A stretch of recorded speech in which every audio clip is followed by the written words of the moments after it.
और भगत सिंह जी का नाम क्यों? मतलब और भी तो बहुत सारे नाम थे। जैसे आपकी माताजी ने जहाज के लिए बोला था क्योंकि उनके पीछे वो कारण था कि इसलिए जहाज में रखो अपना। तो आपने भगत सिंह जी का नाम क्यों रखा?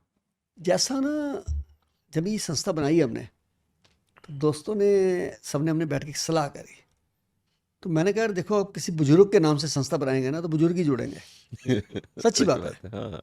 महिला के नाम से रखेंगे तो महिलाएं जुड़ेंगी। तो मैंने कहा, यार ऐसा नाम रखो, मार्शल, और लोगों के अंदर ज्वाला हो। तो कहते, वाई नॉट शहीद भगत सिंह, जिसके नाम से ही कि दम निकले इस देश की खातिर, बस इतना अरमान है। क्या बात है। और भगत सिंह जी का नाम रख दिया सबने, और शहीद आजम भगत सिंह, नॉट भगत सिंह। और आप देखिए, जहाँ उसका, मुझे दो बातें हैं कि एक तो उनका असर हमारे अंदर रहता है, दूसरा लोगों में प्रचार भी होता है। शहीद भगत सिंह का नाम तो होना जी। चाहिए ना जी। हाँ, हाँ। मैं देख रहा था कि 1931 23 मार्च को उनकी कुर्बानी हुई थी। आज तक उनको शहीद आजम का खिताब नहीं दिया गया। मैं तो हैरान हूँ। लेकिन मुझे खुशी तब हुई, मैं पीछे चंडीगढ़ गया तो वहाँ एयरपोर्ट पे लिखा था कि एयरपोर्ट का नाम शहीद भगत सिंह इंटरनेशनल एयरपोर्ट। मैंने कहा, मिल गया खिताब। मैं इसके लिए प्रधानमंत्री जी का धन्यवाद करता हूँ कि कम से कम उन्होंने इस बात का ध्यान दिया कि उनको शहीद का तो खिताब मिला। कोई शहीद का खिताब किसी को उन्होंने लेटर थोड़ा देना है, जी, जी। ऐसे ही मिलता है ना जी। पर एक इस मामले में थोड़ा टोकूँगा मैं आपको कि भगत सिंह ऐसे लेजेंडरी हैं कि उनको ज़रूरत नहीं है शायद जरूरत ही खिताब नहीं है। की, है ना? लोगों के मन में ऑलरेडी हैं वो, मतलब जी सबको जी जी। पता है कि वो क्या है। एक और चीज़ मैं भगत सिंह जी के बारे में कहूँगा कि एक अंग्रेज़ी में कहावत है ना, "you either die hero or live long enough to see yourself becoming a villain." तो भगत सिंह जिस जिस एज में उनकी डेथ हुई है, वो उससे बूढ़े कभी नहीं होते क्योंकि वहीं पे रुक गया है समय का या पहिया। वो जो सोच थी ना भगत सिंह, देखिए, एक होता है कि भीड़ में कोई क्रांतिकारी बन जाए, वो एक आम व्यक्ति भी हो सकता है, अनपढ़ भी हो सकता है, लेकिन वो पढ़े लिखे थे। ग्रेजुएशन उन्होंने लाहौर से की, पत्रकारिता की कानपुर के अंदर। बहुत लंबी सोच थी उनकी। जब पिताजी ने कहा कि बेटा, अगर तू लिख के दे दे तो तेरी फांसी माफ हो सकती है, उस पर विचार हो सकता है, तो पहले तो मना किया। फिर उन्होंने कहा कि पिताजी, आपने कहा तो मैं लिख के दूंगा। अब लिखा क्या उन्होंने? लिखा ये कि हम आतंकवादी नहीं हैं, हम क्रांतिकारी हैं, हमको फांसी की बजाय गोली मार दी जाए। देखिए, सोच देखिए कितनी जबरदस्त है। ये बहुत बड़ी बात है। और एक बात और उन्होंने कही थी, अगर हम बच जाते हैं तो भगत सिंह यहीं समाप्त हो जाएगा, और अगर हम चले जाते हैं तो भगत सिंह घर घर में पैदा होगा। ये बहुत बड़ी बात है। और वो आखिरी शेर जो उन्होंने दीवार पे लिखा था, कोयले से, जेल की दीवार पे, आज भी सुप्रीम कोर्ट में रिकॉर्ड है उसका, दिल से निकलेगी ना मर के भी वतन की उल्फत, मेरी मिट्टी से भी खुशबुए वतन आएगी। तो ये सोच थी उनकी। वो भी चाहते तो परिवार बसाते, बिजनेस करते, राजनेता बनते, क्योंकि सब तो लोग, वहाँ भी सक्सेसफुल होते, यहाँ हाँ, सक्सेसफुल थे तो वहाँ भी सक्सेसफुल होते। सब लोग उस समय कांग्रेस में थे। लोग, याद होगा आपको, सुभाष चंद्र बोस जी वगैरह से वगैरह, क्योंकि उसमें पार्टी यही होती थी, फ्रीडम मूवमेंट में। लेकिन उनका दिमाग ही अलग था, उनकी सोच ही अलग थी एक। नहीं, पर कांग्रेस से शायद डिसचैंटेड थे वो, उनको नहीं नहीं, लगता था पहले थे वो, इसमें हाँ, हाँ, पहले इसी हाँ। में थे, सारे वो सारे पैदा यही से हुए। सोच यहीं से शुरू हुई थी, लेकिन जब उनको विचार कहीं बदल गए तो उनका दिमाग जो है कम्युनिस्ट की तरह चला।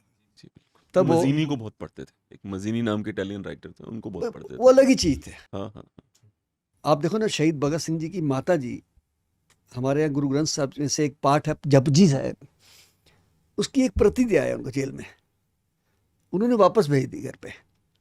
अगले दिन ही जेलर को कहा कि मेरे माता जी को भेज दो, और उस पर एक लेटर दिया कि माँ, मैंने सारी जिंदगी भगवान की पूजा नहीं की है, अब फांसी का आदेश हो चुका है, क्या बात अब अगर पूजा करूँ तो भगवान सोचेगा मैं डर गया हूँ, है।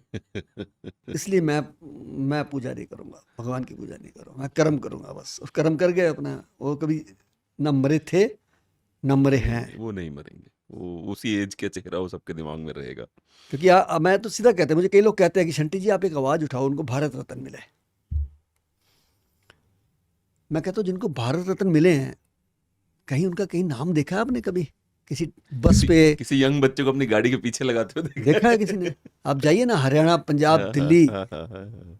ये कोई गाड़ी नहीं बची जिसके पीछे भगत सिंह की फोटो ना हो।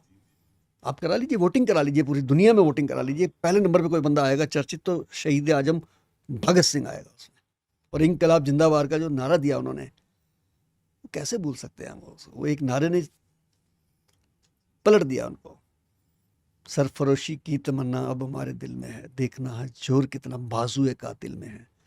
आप बिलीव करेंगे, मैं आपको एक बड़ी जबरदस्त बात बता रहा हूँ कि जो उनकी शहीद पिक्चर मनोज कुमार जी वाली थी, क्योंकि पिक्चरें तो बहुत आई हैं, पर जो मनोज कुमार जी ने एक्सपोज किया है, क्योंकि मनोज जी मेरे से बड़े अच्छे ताल्लुकात रखते हैं, तो मनोज जी ने भी इसलिए अच्छा काम किया कि मनोज जी उनकी माता जी के साथ कई महीने रहे। तो भगत सिंह जी की जो हैबिट्स थी उसके ऊपर स्टडी की उन्होंने, कि भगत सिंह बोलते कैसे थे, चलते कैसे थे, और किस प्रकार वो लिखते थे, क्या अंदाज था उनका काम करने का।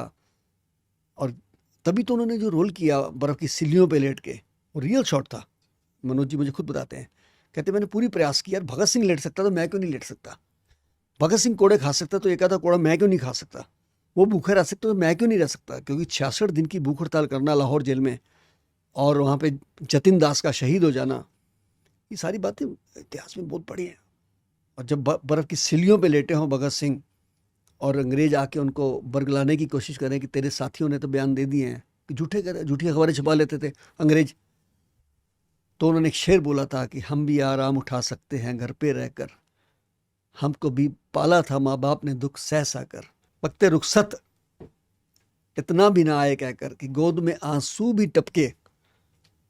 अगर याद करके आप मेरे माँ के लिए, तो तिफल उसको ही समझ लेना, तिफल कहते हैं बच्चे को, तिफल उसी को समझ लेना जी बहलाने को, हमने वादिये गुर्बत में कदम रखा था, दूर तक यादें वतन आई थी समझाने को, मेरा रंग दे बसंती चोला, मेरा रंग दे बसंती चोला। वाह, क्या क्या सोच थी यार भगत सिंह की, कमाल है भाई।